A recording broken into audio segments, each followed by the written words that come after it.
Hello guys and welcome to Krishna Online Coaching. Myself Neetu Gupta from NLSIU Bangalore. In this session I am going to discuss about the legal reasoning.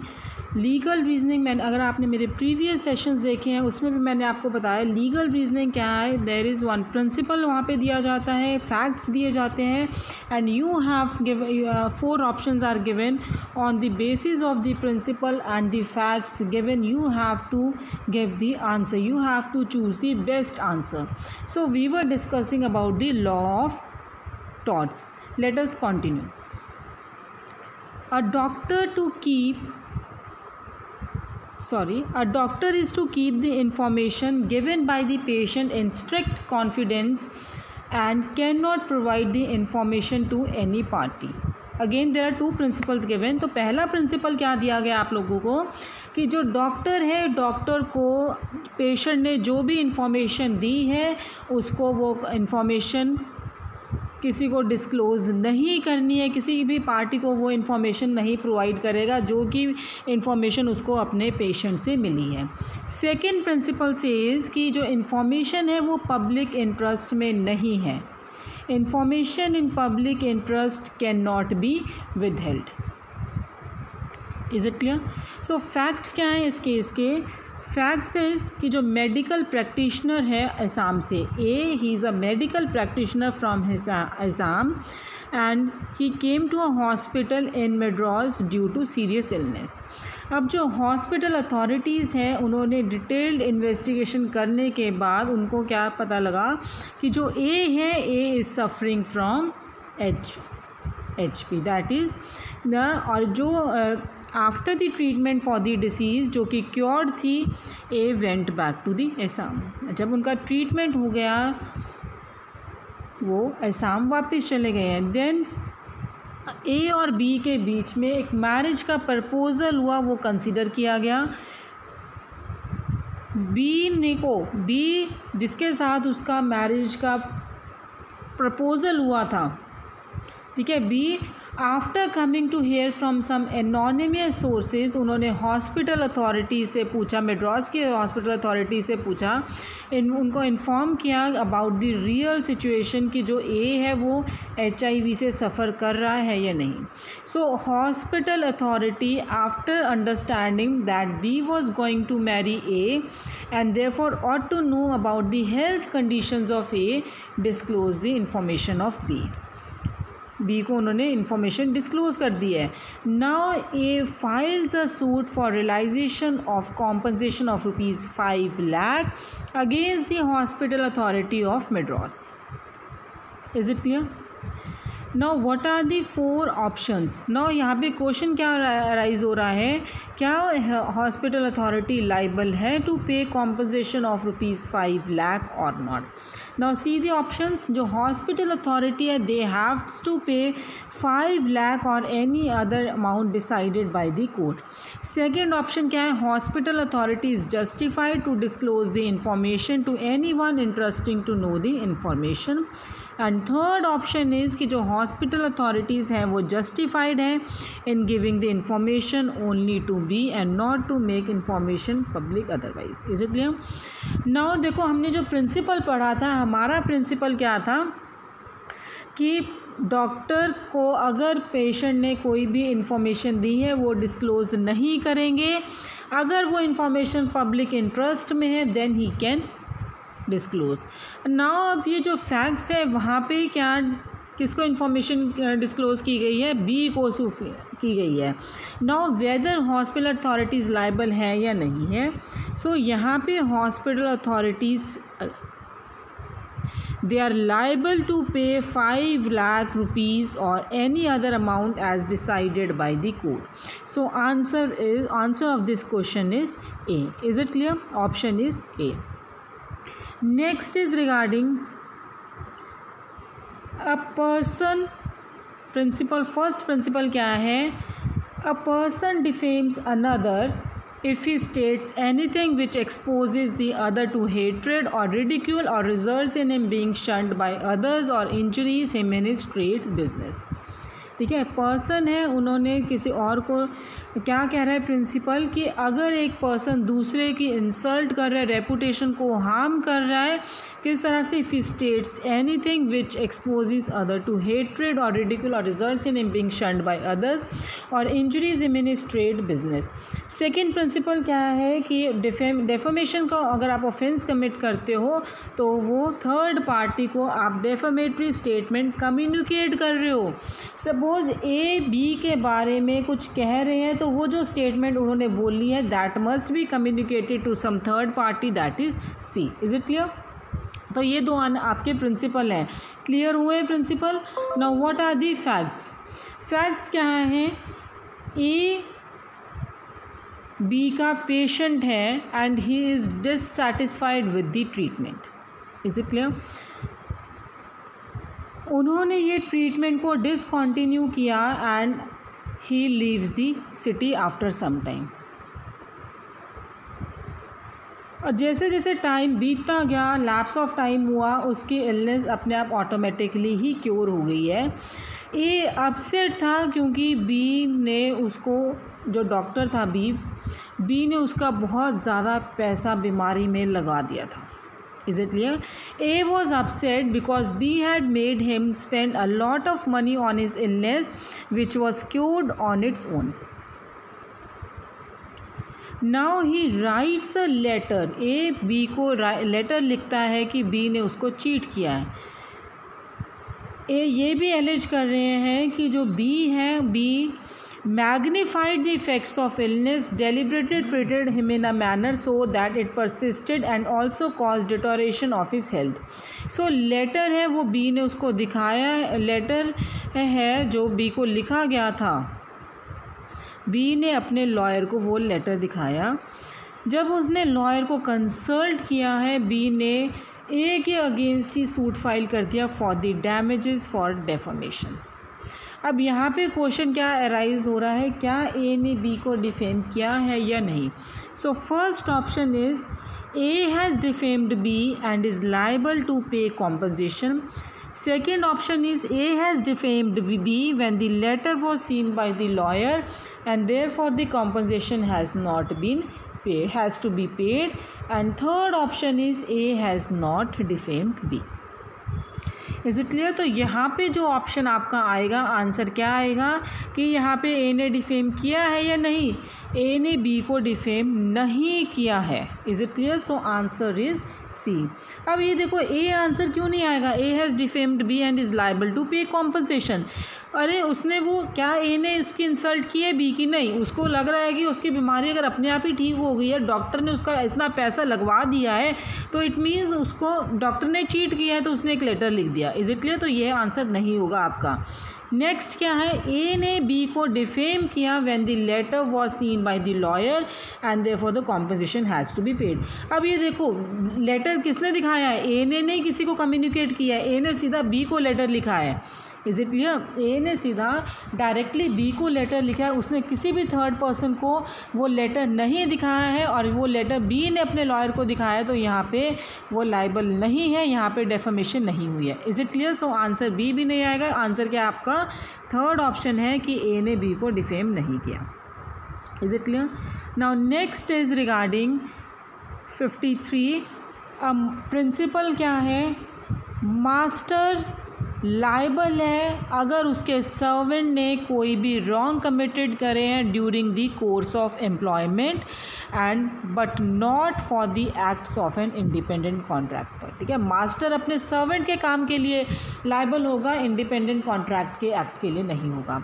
Now second principle क्या है कि जो person है वो servant है या नहीं, weather a person is a servant of another or not, वो किस तरह से डिटरमाइन करेंगे कि जो मेथड क्या है, किस तरह से उसको कंट्रोल कर रहे हैं, पर्सन को किस तरह से कंट्रोल किया जा रहा है, उससे हम ये फाइंड आउट करेंगे कि whether a person is a servant of another or not is to be determined by finding out who controls the method of work or owns the tools or benefits by the profit of the venture or bears the loss.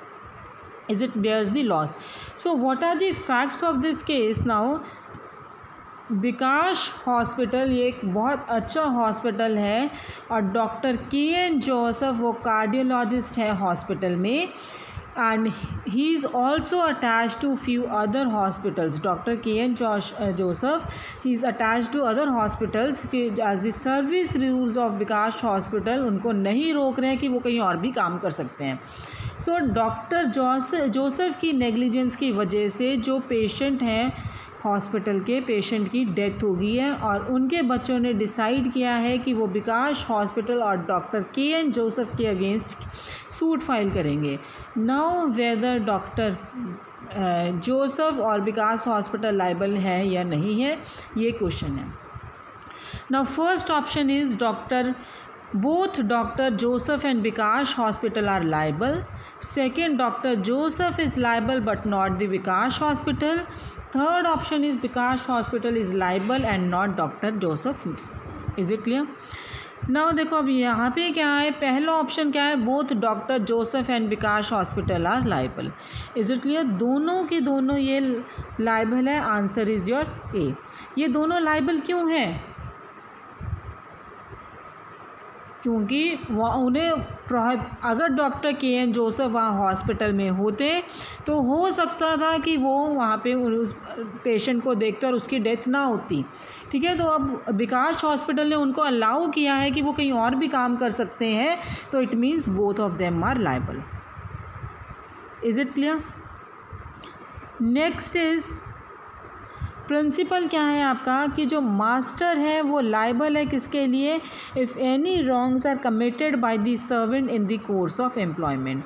Now what are the facts of the case कि जो ओबेलिश है वो एक pharmaceutical company bio pharma limited में काम कर रहे हैं और उनका काम क्या था कि उनको गुड्स का स्टॉक था वो सप्लाई करना था और कंपनी के अकाउंट्स मेंटेन करने थे. Ramachandra he is a friend of Obelish. ये नेबरिंग विलेज से आए थे और ओबेलिश को उनके ऑफिस में मिलने आए थे. तो यहाँ पे जो रामचंद्रन है उनका यहाँ पे सिटी में कोई और नहीं था. He was not acquainted with the acquaintance in the city. So उन्होंने 10,000 रुपीज़ ओबेलिश को दे दिए और उन्हें बोला कि इसको ध्यान से संभाल के रखना.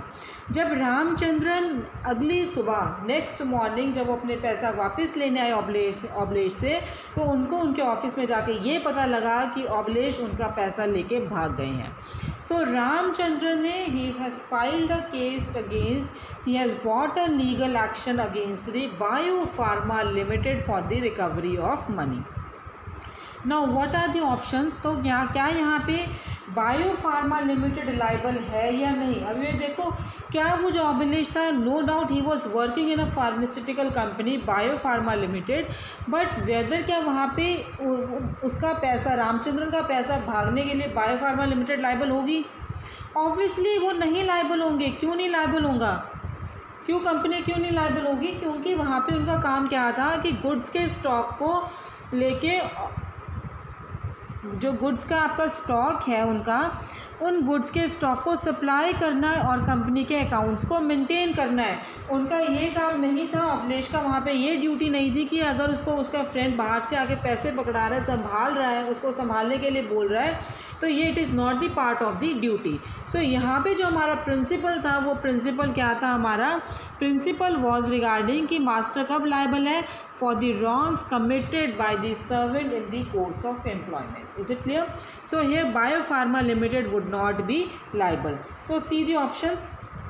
Bio Pharma Limited would be liable since Oblish received the money while being in the office. तो ये ऑफिस नहीं होगा. अगर वो ऑफिस में भी अगर मनी ले रहा है, डजेंट मीन कि वो is in the course of employment उसने मनी कलेक्ट किए. Is it clear?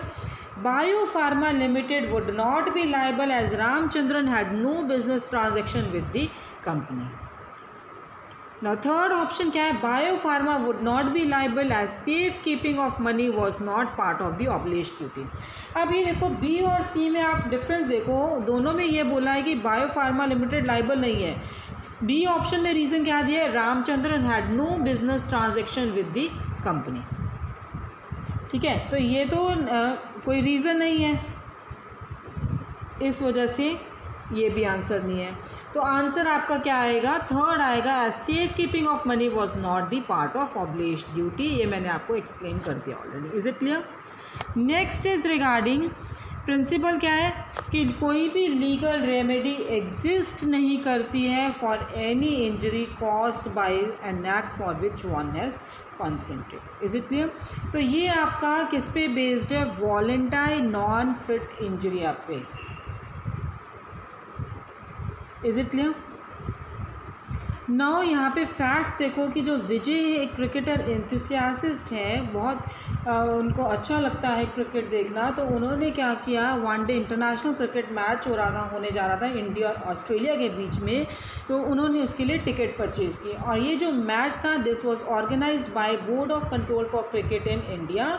जैसे ही उन्होंने ऑब्ज़र्व किया कि जो वो तेंदुलकर के एक्सप्लॉइट्स जैसे वॉच कर रहे थे, बहुत ज़्यादा उसमें घुस गए थे कि हाँ सिर्फ वो मैच ही देख रहे हैं, तो ball struck for a 6 by the letter hit Vijay on his body and injures him. Now Vijay ने क्या किया, बीसीसीआई को स्यू किया for the reimbursement of medical bill he paid for the treatment of the injury. Is it clear? तो whether BCCI liable होगा या नहीं होगी बीसीसीआई। नाउ फर्स्ट ऑप्शन क्या है आपका, Vijay should be compensated as he purchase the ticket to get entertainment and not to get injured. ठीक है, ये होगा नहीं।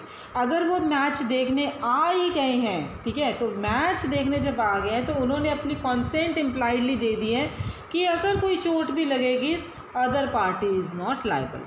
ठीक है, तो अगर चाहे वो एंटरटेनमेंट के लिए देखने आ रहे हैं, अगर उन्हें चोट लगी भी है, बीसीसीआई लायबल नहीं होगा, नहीं कंपनसेशन मिलेगी विजय को। So first option is wrong. Second option क्या है, Vijay would loss as he would voluntarily exposed himself to the risk. ठीक है, तो ये आपका आंसर आएगा कि विजय ने खुद ही अपने आप को रिस्क में एक्सपोज किया है, रिस्क लेने के लिए रेडी है, तो उनको कोई कॉम्पनसेशन नहीं मिलेगी। थर्ड ऑप्शन क्या है, BCCI is liable as it did not insure that the spectators were protected from the risk of such injuries. Is it clear? So ये भी ऑप्शन नहीं आएगा, बीसीसीआई लायबल नहीं है। नेक्स्ट इज रिगार्डिंग क्या principle है कि जो ऑक्यूपायर है he is liable to a trespasser in respect of some willful act intended to cause harm or done with reckless disregard। Is it clear? Occupier है वो liable है trespasser के लिए in respect of some willful act intended to cause harm or done with reckless disregard। Now what are the facts of the case?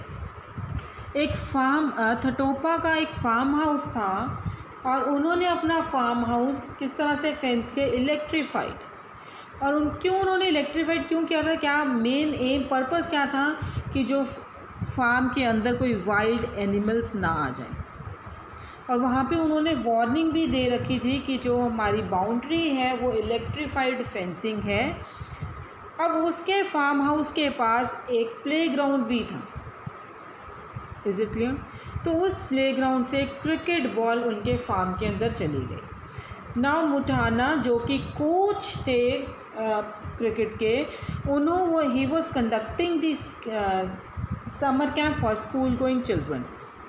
उन्होंने क्या किया, जब ball वहाँ पे चली गई तो उन्होंने फेंस को जंप किया, he attempted to jump the fence ताकि वो बॉल को वहाँ से लेके आ सकें। बट इलेक्ट्रिक शॉक की वजह से उनको काफ़ी चोटें आई थी, इंजर्ड हुए वो। Now Muthana he filed a suit against Thatopa for relief, whether Thatopa is liable or not. So let us see the options. Thatopa he will not be liable because Muthana was a trespasser. Second, Thatopa will not be liable because he had given sufficient warning about the electric fence. Third, Thatopa will be liable because he must have taken note of the adjacent playground. Is it clear? तो अब यहाँ पे आप देखो पहला option क्या है, Thatopa will not be liable because Muthana was a trespasser. ये आंसर नहीं होगा आपका। वाई? क्योंकि हमारा जो प्रिंसिपल है वो क्या कहता है, ऑक्यूपायर लायबल है ट्रेसपासर के लिए in respect of some willful act which intended to cause harm or done with reckless disregard. Is it clear? Second option क्या है, Thatopa will not be liable because he had given sufficient warning about electric fence. तो आपका answer ये भी नहीं आएगा क्योंकि यहाँ पे चाहे उसने वार्निंग दे दी थी बट उसको ध्यान में रखना चाहिए था कि साथ में प्लेग्राउंड है, वहाँ से बॉल वगैरह आ सकती है। थर्ड ऑप्शन क्या है, Thatopa will be liable because he must have taken note of the adjacent playground. Is it clear? So C is the answer. Next is regarding principle क्या है, a careless person becomes liable for negligence when he owes a duty of care to others. Is it clear? कि जो careless person है वो liable होगा negligence की जब वो उसकी ड्यूटी है टूवर्ड्स दी अदर पर्सन। जैसे फॉर एग्जांपल मैंने आपको ड्राइविंग का एग्जांपल दिया था पहले कि आपको बड़े ध्यान से ड्राइव करना चाहिए because you owe duty of care to the other persons on the road. Is it clear? Now what are the facts of the case, कि जैसे ही बस प्लेटफॉर्म से जा रही थी, प्लेटफॉर्म पे बस खड़ी थी बस स्टॉप पे, वहाँ से जैसे बस जा रही थी तो बसप्पा ने क्या किया, उसको बस पे चढ़ना था, बोर्ड करनी थी बस, तो वो भाग के बस पे चढ़ गया और उसने डोर बस का ओपन ही छोड़ दिया। नाउ बिरप्पा जो कि प्लेटफॉर्म के पास में ही बिल्कुल खड़े थे, he was hit by the door of the moving bus and injured. So Birappa he takes Basappa to the court. Now means Birappa he has filed a case against the Basappa demanding monetary compensation. Now the question arises whether Basappa is liable or not. Now see the options. Basappa is liable to Birappa for not having taken care to close the door of the moving bus. Second क्या है, Basappa is not liable to Birappa as it was the duty of the conductor of the bus to close the door. Third option क्या है, Basappa is not liable to Birappa as it was the duty of the latter to take sufficient care while standing on the platform as not to expose oneself to such accidental harm. तो पहला आज का answer क्या है, it's answer is option 1 कि बसप्पा वो बिरप्पा को liable है for not having taken care to close the door of the moving bus. Is it clear? Now second option क्या है, Basappa not liable to Birappa. अरे वो किस तरह से, why he will not be liable, it is not the duty of the conductor. अगर conductor की duty है कि जब बस चल रही है, स्टार्ट हुई है, तब वो देख रहा है कि वेदर डोर्स आर क्लोज और नॉट। लेकिन अगर अब किसी ने भाग के चलती बस में अगर वो चढ़ गया तो वहाँ पे कंडक्टर लाइबल नहीं होगा, it is the person who has not taken due care of the door to close. So this is not the answer. Third क्या है, Basappa is not liable to Birappa as it was the later to, अब Birappa he is standing at the right position, उसको क्या मालूम है कि वहाँ बस का गेट डोर ओपन है। Is it clear? So ये भी इसका आंसर नहीं होगा। Now next is regarding, next principle क्या है कि जो ओनर है प्रॉपर्टी का who allows its use by another person he becomes liable for the damage caused by its used by the latter. Is it clear? जो property का owner है who allows it use by another person become liable for the damage caused by it use latter. अगर आप देखो, suppose for example आपका कोई property है, आपकी you are the owner of a property, आपकी प्रॉपर्टी से लोग जा रहे हैं रेलवे स्टेशन की तरफ जा रहे हैं क्योंकि वहाँ से शॉर्टकट है, आप उनको रोक नहीं रहे हो, तो अगर कोई डैमेज हो गया है तो who will be responsible, by the becomes liable for the damage caused by its use by the letter। ठीक है, तो ओनर लाइबल होगा। Now see the facts of the case. Tatiya he takes his car to the garage for servicing. Garage में वो अपनी car लेके जा रहे हैं सर्विसेज के लिए। उनका जो ऑफिस है ये कपल ऑफ का दूर है थोड़ा गैरेज से, तो उन्होंने रिक्वेस्ट किया गैराज के ओनर से कि उनको उनके ऑफिस में छोड़ा जाए उन्हीं की कार में by one of the assistant. तो जो कार का जो गैराज का ओनर था, उन्होंने जगेश जो उनका एम्प्लॉय था उनसे बोला कि इनको प्लीज़ आप ततिया को उनके ऑफिस तक छोड़ के आ जाओ। जब वो वापस ऑफिस आ रहे थे छोड़ के उनको, कार का एक्सीडेंट मोटरसाइकिल से होगा, और वो भी किसकी वजह से, किसकी नेग्लिजेंस की वजह से। जगेश जो कि एम्प्लॉय था, उनकी ड्राइविंग, वो बहुत नेग्लिजेंट ड्राइव कर रहे थे, उसकी वजह से वो एक्सीडेंट हुआ था। And that accident injured its rider, motorcycle का जो राइडर था उसको इंजरीज पहुंची है। So motorcyclist brings a legal action against Tatya seeking monetary relief. Is it clear? Now whether Tatya is liable or it is the Jagesh who is liable. So what are the options? First option is motorcyclist will fail in his action as he should have brought an against the garage owner in whose employment was Jagesh. Is it clear? तो आपका answer ये आएगा, क्योंकि उस time पे गाड़ी भी किसके पास है, गैराज के पास है, और वो जो ड्राइव कर रहा है वो भी कौन है, एम्प्लॉय है। Is it clear? Motorcyclist will not succeed as जगेश who is not the agent of Tatya is driving the vehicle. Is it clear? जो मोटरसाइकिलिस्ट है वो नहीं, we will not succeed as जगेश who is not the agent of Tatya is driving the vehicle, तो ये भी नहीं आएगा। थर्ड ऑप्शन क्या है, cyclist will succeed as the car was driven by Jagdish with the consent of Tatia, ये भी नहीं आएगा। Is it clear? तो कौन है, फर्स्ट पर्सन आएगा जो कि मोटरसाइकिलिस्ट, वो नहीं, उसको कोई कॉम्पनसेशन नहीं मिलेगी from Tatiya. Is it clear? क्योंकि अगर उसको केस फाइल करना है, he should bring an action against the garage owner and in whose employment was the Jagesh. Is it clear?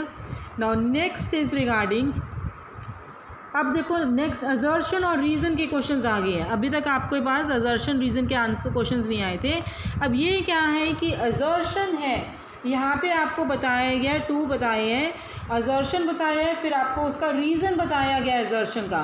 तो then you have been given 4 options. First में आएगा कि दोनों ए और आर राइट हैं, दोनों राइट है और आर उसकी करेक्ट एक्सप्लेनेशन है। सेकेंड ऑप्शन में आ जाएगा कि दोनों राइट हैं बट आर ये करेक्ट एक्सप्लेनेशन नहीं है ए की। थर्ड क्या आ जाएगा, ए ट्रू है but R is false. Fourth option क्या आ जाएगा, A is false but R is true. So let us see what is the assertion. In the event of violation of any legal right, ठीक है, अगर कोई legal right की violation हुई है तो जौन सी पार्टी की वायलेशन हुई है legal right, that is aggrieved party, उनको अनलिक्विडेटेड डैमेजेस मिलेंगे। Is it clear? Second option क्या है, object of awarding damages to the aggrieved party is to put him in the same position in which he would have been if the wrong would not have been committed. Is it clear? So damages are therefore assessed on that basis. Clear? Now what will be the answer?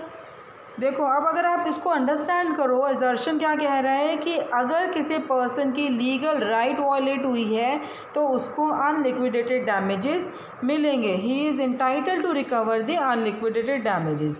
अब reason भी वही कह रहे हैं कि वो damages को avoid करना है, का पर्पस क्या है कि एग्रीव्ड पार्टी को सेम पोजीशन पे लाना है जिस पोजीशन पे वो थे अगर रॉन्ग ना कमिट होता। सो डैमेजेस है किसके basis, R therefore assessed on that basis. तो यहाँ पे अगर आप ऑप्शन देखोगे, फर्स्ट ऑप्शन आ जाएगा कि दोनों ए और आर इंडिविजुअली ट्रू है and R is the correct explanation of A. Is it clear? Now next क्या है, miss Usha wants to file a suit against भाग्य लक्ष्मी थिएटर, ठीक है, भाग्य लक्ष्मी थिएटर के अगेंस्ट केस फाइल करना है मिस उषा ने, praying for a permanent injunction restraining the theatre from running the film name जय संतोषी माँ। उनकी कंटेंशन क्या थी मिस उषा की कि जो फिल्म है वो रिलीजियस फीलिंग्स हर्ट कर रहे हैं और सेंटिमेंट्स हर्ट कर रहे हैं गॉडेसेस सरस्वती, लक्ष्मी और पार्वती के। दे वर डिपिक्टेड, उनको उस मूवी में दिखाया गया था कि वो जेलस है and were ridiculate. Is it clear? So now where the question arises whether Miss Usha will succeed or not, whether she can file a suit or not. Is it clear? So let us see the options. First option क्या है? She cannot file a suit because injury to religious feeling is not legally recognized right. Second option क्या है? She cannot file a suit because the theatre has a fundamental right to speech and expression. Third option क्या है? She can file a suit as injury to religious feeling has been legally recognized as a right. And fourth is it is a case of complete judicial decision. So इसका answer क्या है? Third is the answer, that is she can file a suit as injury to religious feelings has been legally recognized as a right. Is it clear? Next क्या है legal principle आपका? Injuria sine damnum, that is injury without damage. ये हमने एक previous session में discuss किया है। तो अब इसके लीगल प्रिंसिपल क्या दिया गया आपको? Injuria sine damnum, that is violation of legal right without damage. Now what are the facts of this case? जो एक्स था, X was returning officer at a polling booth in Amethi और उनको wrongly refuse किया गया था to register a duly tendered vote of Y in the recent UP election even though Y was an eligible voter. Is it clear? The candidate in whose favor Y wanted to vote was declared elected. अब यहाँ पे देखो कोई नुकसान नहीं हुआ, ना ही तो Y को कोई डैमेज हुआ और ना ही जिसके लिए उन्होंने वोट डालनी थी उसको कोई नुकसान हुआ है, क्योंकि वो जीत गए हैं। He was declared elected.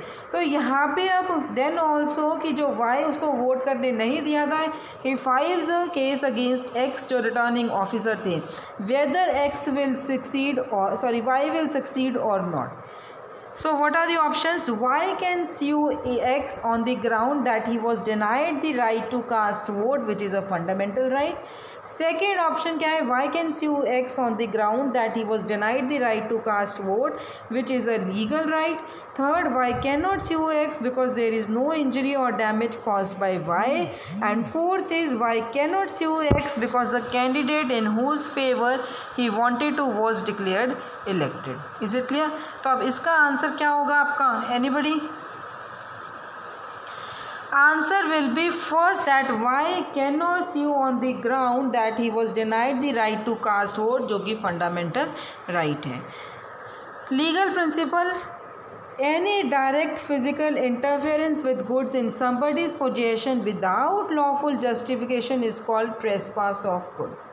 ठीक है, क्या है इसका कि अगर कोई डायरेक्ट फिजिकल इंटरफेरेंस कर रहा है किसी के गुड्स पोजेशन में, उनमें डायरेक्ट इंटरफेरेंस कर रहा है विदाउट लॉफुल जस्टिफिकेशन, उसको हम क्या कहते हैं? Trespass of goods. So now see the facts कि जो जेड है, जेड ने एक कार परचेज की है from the person who had no title to it and sent to garage for repair. X believingly wrongly that the car was his removed it from the garage. Is it clear? Now देखो क्या facts क्या है इसके कि Z ने car purchase की है उस पर्सन से जिसके पास कोई टाइटल नहीं है, वो कार परचेज़ करके उन्होंने गैराज में भेज दिया रिपेयर्स के लिए। से X है believing wrongly that the car was his removed it from the garage. Now whether X will be responsible or not. First option is X can be held responsible for the trespass of the goods. Is it clear? उन्होंने wrongly believe किया तो ये liable होंगे, so answer is A option. Second क्या है? X cannot be held responsible for trespass of goods as he was under a wrong belief. Third, X has not committed any wrong. Fourth क्या है? None of the above. Is it clear? So first is the option, X can be held responsible for trespass of the goods. So guys, this was regarding the law of torts, legal reasoning. अब हम next class में जो discuss करेंगे legal reasoning, वो हम discuss करेंगे regarding the law of contract. Thank you.